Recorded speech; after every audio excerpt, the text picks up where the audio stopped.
మహాగణుడును మహోన్నతుడైన యేసుక్రీస్తు వారి పుణ్యనామములో ప్రియులారా, మీ అందరికీ వందనములు.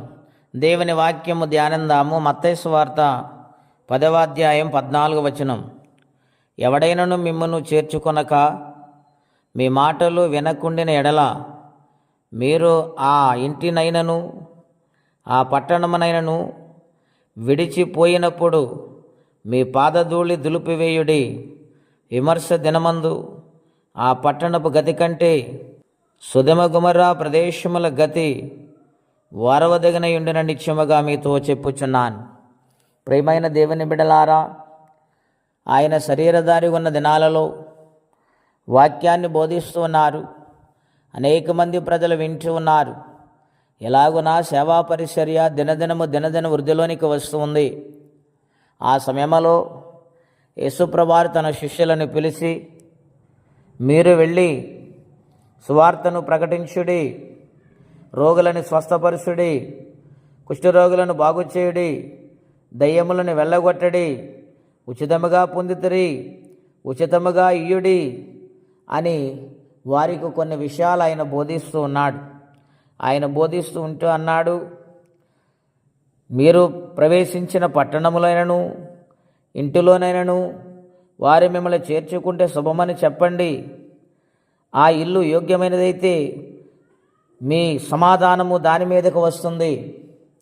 ఒకవేళ వారు మిమ్మలను చేర్చుకోకపోతే మీరు ఈ విధముగా చేయండి అని ఆయన బోధిస్తూ శిష్యులతో మాట్లాడుతూ ఉన్నాడు. మిమ్మల్ని చేర్చుకొనక మీ మాటలు వినకుండిన ఎడల మీరు చేయవలసిన పని ఏమిటంటే, ఆ పట్టణాన్ని విడిచిపెట్టి వెళ్ళిపోతున్నప్పుడు మీ పాదధూళి దులిపివేయుడి అన్నాడు. అవును ప్రియులారా, చాలామంది దేవుని మాటలు వ్యతిరేకిస్తూ ఉంటారు. దేవుని మాటలను నిర్లక్ష్యము చేస్తూ ఉంటారు. ఈ స్వార్థ మాకు వద్దులే, ఈ యేసయ్య మాకు వద్దులే అని ఇష్టానుసారమైన పదజాలముతో బాధ పెడుతూ ఉంటారు. ఈనాడే కదండి, ఆనాటి దినాలలో కూడా ఆయన మాటలు వ్యతిరేకించిన వారు ఉన్నారు. గనుక యేసుప్రభువారు అంటూ ఉన్నారు, మీరేమీ పలకవద్దు, మీరు మౌనంగా పట్టణం విడిచి వెళ్ళిపోండి. మీరు వెళ్ళిపోతూ ఉండగా ఆ పట్టణములు మీ పాద ధూళి దులిపివేయండి అని దేవుడు వాగ్దానము చేస్తున్నారు. ఎందుకు దులిపివేయాలి, ఎందుకు ఆ పని ఆయన చేయమన్నారంటే, ఇక్కడ ఒక శ్రేష్టమైన మాట, ఒక హెచ్చరికమైన మాట యేసుప్రభువారు నోటంట పలికి ఉన్నారు.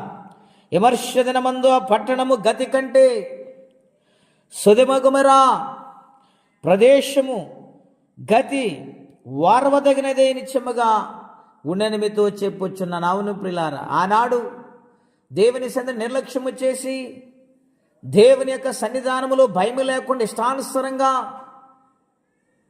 పాపముతో శాపముతో పాపాలతో నిండిపోయిన ఆ పట్టణాన్ని అగ్ని గంధకముల చేత దేవుడు శిక్షించినాడు. ఆనాడే కదా, ఈనాటి వరకు కూడా ఒక గడ్డి పరకు కూడా ఆ యొక్క పట్టణములో ఆ ప్రాంతములో మొలవదు. దేవుని శిక్ష అంతా భయంకరమైనది. ఉదయ కాల సమయంలో అంటూ ఉన్నాడు దేవుడు, ఎవరైతే నా మాటలు వినరో, ఎవరైతే నా మాటలు వినకుండా వ్యతిరేకిస్తూ ఉంటారో, నేనే స్వయముగా చూసుకుంటానని శిష్యులతో మాట్లాడుతూ మీ పాద ధూళిని దులిపివేయండి అన్నారు. సొదొమ గొమొర్రా గతి కంటే ఎంత భయంకరంగా ఉంటుందో శిక్ష. గనుక దేవుని బిడ్డలారా, దేవుని మాటలు వింటున్న ప్రియులారా, దేవుని కోపమునికి గురవద్దు. దేవుడు ప్రేమించినప్పుడు, దేవుడు కనికరించినప్పుడు ఆయనకి లోబడే జీవితం కలిగి ఉండాలి. కానీ దేవుని వ్యతిరేకించి మానవ జీవితం ఎక్కడ నిలబడగలదండి? ఆయన అనంతమైన సృష్టికర్త. మిడిమిడి జ్ఞానముతో తెలిసి తెలియక దేవుని మాటలు వ్యతిరేకిస్తే భయంకరమైన శిక్ష ఉందని నేరుగా దేవుడు మాట్లాడుతూ వస్తున్నారు. ఆయన ప్రేమగల దేవుడండి, ఆయన క్షమించే దేవుడండి. అలాగనే దేవుని యొక్క సన్నిధిని వ్యతిరేకిస్తాం వల్ల చాలా భయంకరమైన పరిస్థితి వస్తుందని మాట్లాడుతూ ఉన్నారు. కాబట్టి దేవునికి లోబడే వారి ఉందాము, దేవుని మాటలు విందాం, దీవించబడదాం. అట్టి కృపా తీర్మానం పరిశుద్ధాత్మ దినమనందరికీ దయచేయునుగాక. ప్రార్థనండి. అత్యంత కృప కలిగిన దేవా, మహోన్నతమైన మీ నామం కొరకే వందనాలు. నీ బిడ్డలైన వారిని ప్రేమించి మీరు ఇచ్చిన స్వార్థలో అనేక జాగ్రత్తలు చెప్పారు నాయన. మీకు వందనములు, స్తోత్రాలు. ఏమిచ్చినా మీ రుణం తీర్చలేం. ఆ విధంగా నాయన నీ యొక్క స్వార్థ చేసినప్పుడు అనేక మంది రక్షించబడి మీ రాజ్యానికి వారసులుగా మారుతారు నాయన. అటువంటి జీవితము ప్రతి ఒక్కరికి మాకు అందరికీ దయచేయమని దీవించమని యేసునామములో అడుగుచున్నాము తండ్రి. ఆమేన్. దేవుడు దీవించును గాక. ఆమేన్.